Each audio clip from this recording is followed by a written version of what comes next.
नहमदुहु व नुसल्ली अला रसूलिहिल करीम अम्मा बाद फ़अऊज़ु बिल्लाहि मिनश शैतानिर रजीम बिस्मिल्लाहिर रहमानिर रहीम व मिन आयातिहि अन खलक़ लकुम मिन अनफुसिकुम अज़वाजा लितस्कुनु इलैहा व जअल बैनकुम मवद्दतन व रहमा।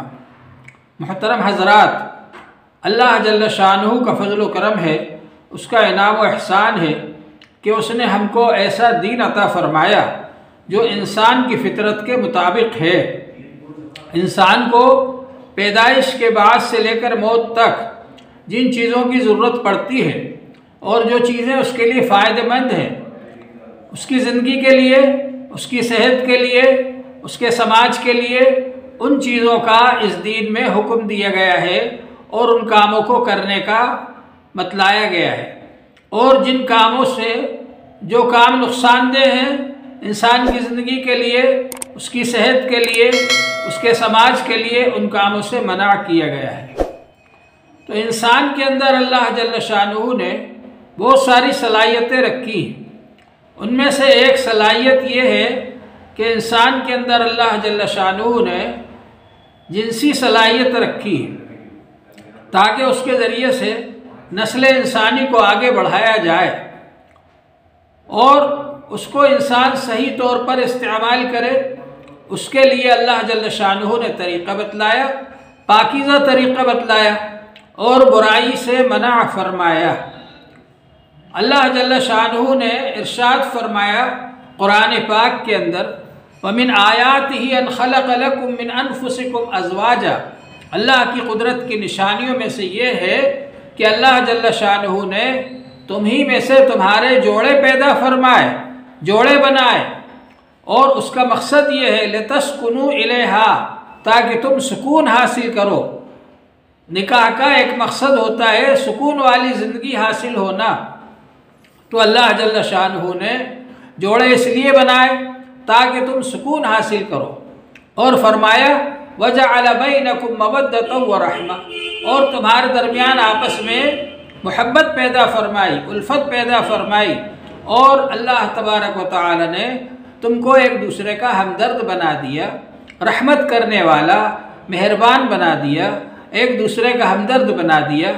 ये अल्लाह जल्ल शानुहु की बहुत बड़ी नेमत है। फिर अल्लाह तबारक व तआला ने हमको ये हुक्म फरमाया कि हम इसको सही तरीक़े पर इस्तेमाल करें। यानी एक तो ये कि हम पाबंदी के साथ रहें, अल्लाह के अहकाम की पाबंदी करें, नज़र की हिफाजत करें और पाकदामनी के साथ में रहें। और निकाह क्योंकि नज़र की हिफाजत का ज़रिया है और पाकदामनी का ज़रिया है, इसलिए अल्लाह जल्ल शानुहु ने निकाह करने का हुक्म फरमाया। हुज़ूर पाक सल्लल्लाहु अलैहि वसल्लम ने इरशाद फरमाया, या माशर शबाब मन इस्तताअ मिनकुमुल बाअता फलियतज़व्वज फ़इन्नहु अग़द्दु लिलबसर व अहसनु लिलफ़रज व मन लम यस्तति फ़अलैहि बिस्सौम फ़इन्नहु लहू विजा। ए नौजवानों की जमात, तुम में से जो इस्तिताअत रखता हो निकाह करने की, वो निकाह कर ले।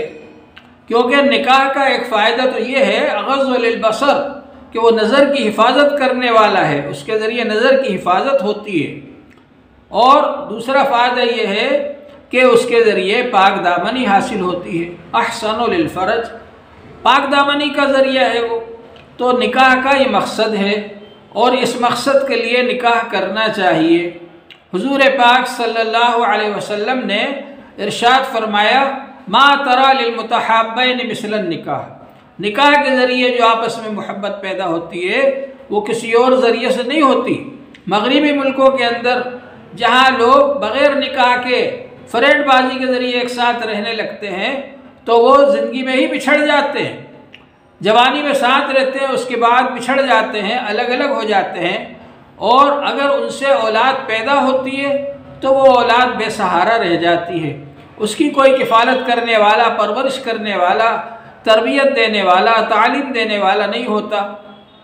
क्योंकि उन लोगों का मकसद साथ रहना नहीं, उनका मकसद नस्ल इंसानी को आगे बढ़ाना नहीं, उनका मकसद बच्चे पैदा करना नहीं, उनका मकसद बच्चों की तरबियत करना, बच्चों की परवरिश करना नहीं, बल्कि वो तो अपनी ख्वाहिशात पूरी करने के लिए एक दूसरे के साथ रहने लगते हैं और फिर अलग हो जाते हैं। उसके मुकाबले में निकाह का जो मामला है ये हमेशा हमेशा के लिए है।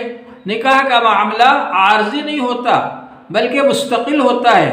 निकाह एक मुआहदा होता है और उसके ज़रिए से दो अफराद आपस में ये अहद करते हैं कि हम एक दूसरे के साथ रहेंगे, शरीक ज़िंदगी बनकर रहेंगे, एक दूसरे का हमदर्द बनकर रहेंगे और एक दूसरे की हमदर्दी और ख़िदमत करेंगे।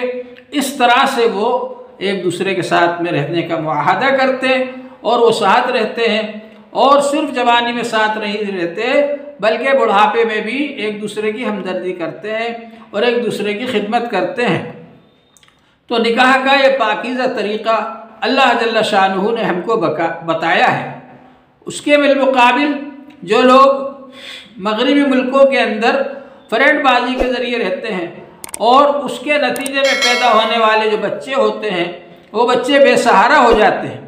निकाह के ज़रिए जो बच्चे पैदा होते हैं, निकाह के ज़रिए रिश्ता जुड़ता है, निकाह के ज़रिए ख़ानदान तश्कील पाता है और वो बच्चे जो निकाह के ज़रिए पैदा होते हैं उनका नसब साबित होता है अपने माँ बाप से और ख़ानदान बनता है, रिश्ता जुड़ता है उनका मामू से, नाना से, चचा से, ताया से, इन सब से उनका रिश्ता जुड़ता है निकाह के ज़रिए और ख़ानदान तश्कील पाता है निकाह के ज़रिए और फिर वो ख़ानदान के ज़रिए से समाज बनता है। इस तरह से अल्लाह जल्ल शानुहु ने एक निज़ाम बनाया है हमारे समाज का।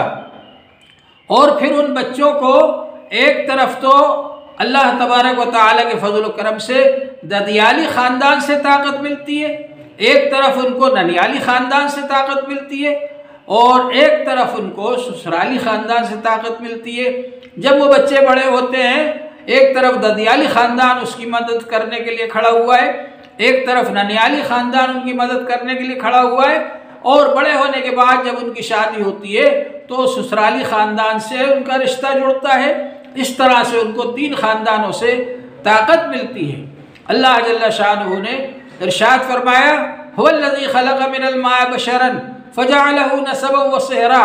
अल्लाह वो है जिसने नुतफ़े से इंसान को बनाया और उसको ख़ानदान वाला और ससुराल वाला बना दिया। ये अल्लाह तबारक व तआला की कुदरत की निशानी है। तो अल्लाह तबारक व तआला ने यह पाकीज़ा निज़ाम जारी फरमाया। उसके बिलमुकाबिल मगरिबी मुल्कों के अंदर और फैशन परस्तों के यहाँ जो फ्रेंडबाजी के ज़रिए लोग एक साथ रहते हैं उसमें गुनाह की ज़िंदगी होती है और गुनाह के ज़रिए से वो आगे बढ़ते हैं और उसका नतीजा होता है कि उसके ज़रिए जो बच्चे पैदा होते हैं वो बेसहारा रह जाते हैं और मुआशरे के अंदर ख़राबी पैदा होती है, समाज के अंदर गंदगी पैदा होती है। इन सब चीज़ों से दूर रहने के लिए और इन सब चीज़ों से मुआशरे को पाक व साफ़ करने के लिए और समाज को पाक व साफ़ करने के लिए ज़रूरी है कि निकाह के सिलसिले को आसान बनाया जाए, निकाह के सिलसिले को राइज किया जाए मुआशरे के अंदर। और दूसरे तरीक़े जो हैं कि जिससे लोग साथ रहने लगते हैं और उसकी वजह से मुआशरे में बुराई फैलती है उसको ख़त्म किया जाए, उसको रोका जाए। उसके लिए यह है कि निकाह को आसान बनाना चाहिए और अल्लाह जल्ल शानुहु ने हमको ये तरीक़ा बतलाया, हुज़ूर पाक सल्लल्लाहु अलैहि वसल्लम ने उस पर अमल करके बतलाया। ये हमारी कोशिश होना चाहिए कि बुराई से हम खुद भी बचें और अपने मुआशरे को भी बचाएं। अल्लाह जल्ल शानुहु हम सब को नेक अमाल की तौफ़ीक़ अता फ़रमाए और बुराइयों से हिफाज़त फरमाए।